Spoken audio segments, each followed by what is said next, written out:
गोस्वामी तुलसीदास जी के पिताजी का नाम था आत्माराम दुबे और इनकी मैया का नाम हुआ हुलसी। इनके कोई संतान नहीं थी। बड़े भारी जतन किए, बहुत प्रभु को मनाया, हर द्वार दरवाजे मत्था टेका कि कोई तो सुन ले और हमारी गोद भर जाए। राम जी की कृपा हुई और हुलसी माता को गर्व रहा, लेकिन बालक मूलों में जन्मा है।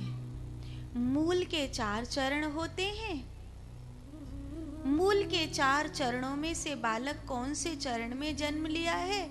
27 मूल होते हैं, तो 27 में से कौन से मूल में जन्म लिया है? तो गोस्वामी तुलसीदास जी अभुक्त नामक मूल में जन्मे थे और गंडांत अर्थात 4थे चरण में जन्मे थे। ये पिता के लिए भारी होगा, इसके पांव जो पिता के लिए भारी होंगे, पर कोई बात नहीं, जैसा भी है मेरा पुत्र है। पर हुलसी के पास एक दासी रहती थी, मुनिया। उस दासी ने बताया कि बालक के मुंह में 32 दांत हैं और जन्म लेते ही राम नाम बोला है। आपस में विचार किया, ये बालक शुभ नहीं है। जब ये चर्चा हुई गांव में कि ये बालक शुभ नहीं है, तो हुलसी को बड़ी चिंता होने लगी। माँ तो माँ होती है ना, माँ के जैसा कोई नहीं होता। हर विपत्ति से अपने बालक को अपनी छांव में ले लेती है, अपने आंचल में ले लेती है। ऐसी होती है माँ।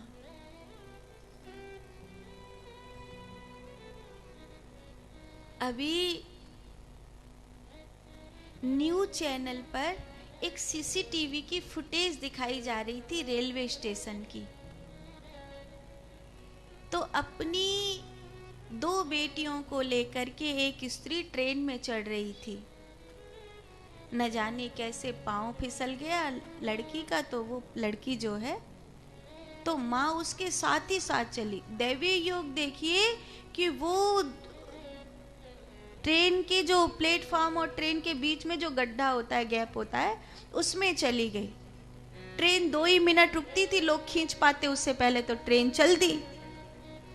तो अपनी दोनों बच्चियों को खोप में भर के जितनी देर वो ट्रेन निकल के गई उतनी देर उस गड्ढे में पड़ी रही। उसका पांव कट गया, पर उसने अपनी दोनों बच्चियों को आंच नहीं आने दी। ऐसी होती है माँ। और अभी आपने वो देखा था वो दृश्य मध्य प्रदेश के जो एक माँ ने अपने बच्चे को कैसे छाती से लगा रखा था। सोचो, 15 घंटे मरा हुआ शरीर अपने बच्चे को छाती से लगाए रखा। ऐसी होती है माँ। मैं तो कहती हूँ ऐसे दृश्य आजकल के लड़के लड़कियों को जरूर देखने चाहिए, जो अपनी माँ पे गुर्रा गुर्रा के पड़ते हैं ना, जो ये समझते हैं कि उसमें अकल ही नहीं है बिल्कुल। क्यों चिंता कर रही हो, सब ठीक है ना? क्यों बार बार फोन करती रहती हो? कह रहा हूं ना ठीक है, कुछ नहीं हुआ है। बेटा मैंने सुनी तेरी तबीयत ठीक है, बार बार फोन मत किया करो। उन लड़के बच्चों को जरूर देखना चाहिए माँ का कलेजा कैसा होता है। शायद उनको कभी समझ में ही नहीं आता कि माँ का कलेजा कैसा होता है। उन लड़के लड़कियों को तकलीफ नहीं होती है दूर होने पर, लेकिन उस जो अपने उसको उस माँ को कितनी पीड़ा होती है कि मेरा बच्चा मुझसे दूर है। ऐसी होती है माँ। हुलसी तड़पने लगी जब हर कोई ये कह रहा है कि उसका बच्चा शुभ नहीं है। कोई माँ कैसे मान सकती है कि उसका बच्चा शुभ नहीं है?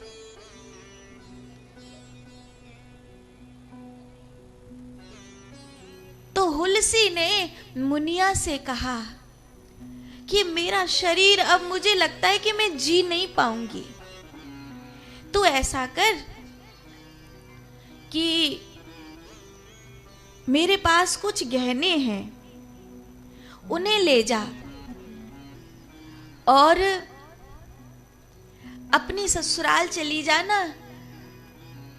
इस तेरे भी तो कोई संतान नहीं है, तो इसे अपना मान के पाल लीजो। तुझे तो नहीं लगता ना कि ये अशुभ है? मुनिया बोली, मुझे तो बिल्कुल नहीं लगता। अरे मैंने तो जन्म लेते देखा है, राम नाम बोला है, शंख बजाता है इसके जन्म के साथ। मुझे बिल्कुल नहीं लगता कि ये अशुभ है। मैं तो सबसे छाती ठोक के कहूंगी बहुत शुभ है। दुनिया राम नाम लेने तरसती है, तुम्हारा बच्चा जन्म के साथ राम नाम बोला। तो हुलसी ने कहा, तेरी ये बात सुनकर अब मुझे लगता है कि मैं चैन से मर जाऊंगी, चैन से मर सकूंगी और अपनी इकलौती संतान मुनिया दासी की गोद में डालकर हुलसी चली गई। तुलसीदास जी का जन्म हुआ था श्रावण की शुक्ल पक्ष की सप्तमी को। 1554 बिसे कालिंदी के तीर, श्रावण शुक्ला सप्तमी, तुलसी धर्यो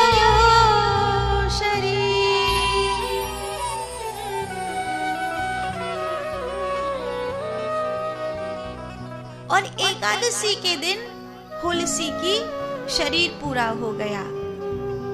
कहते हैं कोई हरि वैष्णव, कोई भक्त होता है जो एकादशी के दिन भगवान के घर जाता है। हुलसी भगवान के घर गई और तुलसीदास को, जिसका नाम तो करण हुआ ही नहीं था, अभी तो जन्म लिए ही 3 दिन हुए हैं, तो उसका नाम मुनिया ने कहा कि क्या रखूं क्या रखूं। उसने उसका नाम राम बोला रख दिया। तो सब उसको राम बोला कहते हैं। जन्म के साथ जो संस्कार होते हैं वो कुछ हो नहीं पाए, क्योंकि आत्मा राम दुबे जो तुलसीदास जी के पिता हैं, उन्होंने उसको त्याग दिया कि मेरे कोई बेटा है ही नहीं। अरे इससे तो ना होता तो अच्छा, जन्म के साथ मेरी पत्नी को खा गया। तो उन्होंने सबसे कहा कि मेरा कोई लड़का है ही नहीं। मुनिया अपने ससुराल आ गई। उसकी सास ने कुछ कुछ कहा भी, लेकिन मुनिया ने जब हुलसी के गहने दिखाए तो सास तो बोली, बड़ो सुबह कितनो धन लेके आयो है, हमारे ताई तो सुबह ही सुबह। तो वो अरे करेगा क्या, 2 रोटी खाएगा, अपना पड़ा रहेगा। राम बोला वहां पलने लगा। मुश्किल से 5 बरस की उम्र हुई थी तब तक। कुएं पे पानी भरने गई मुनिया को एक सांप ने खा लिया। मुनिया के मरने के बाद तुलसीदास जी अनाथ हो गए। असली अर्थों में आज वो अनाथ हुए। अब तुलसीदास जी का कोई भी नहीं था। मुनिया की सास ने खबर भेजी थी, पंडित जी अपने बेटा को ले जाओ, अब मेरी बहू तो रही नहीं है, अब को पालगो या राम बोला है, अपनो छोरा चाहिए तो ले जाओ। लेकिन वहां से खबर आई कि मेरा कोई बेटा नहीं है, मैं किसी को जानता नहीं। तो मुनिया की सास ने कहा, जिसको जिसका बाप नहीं पहचानता उसको कोई और क्या पालेगा। उसने भी उसका ध्यान नहीं दिया। तो घर से जो 2 वक्त का भोजन मिलता था, वो मिलना बंद हो गया।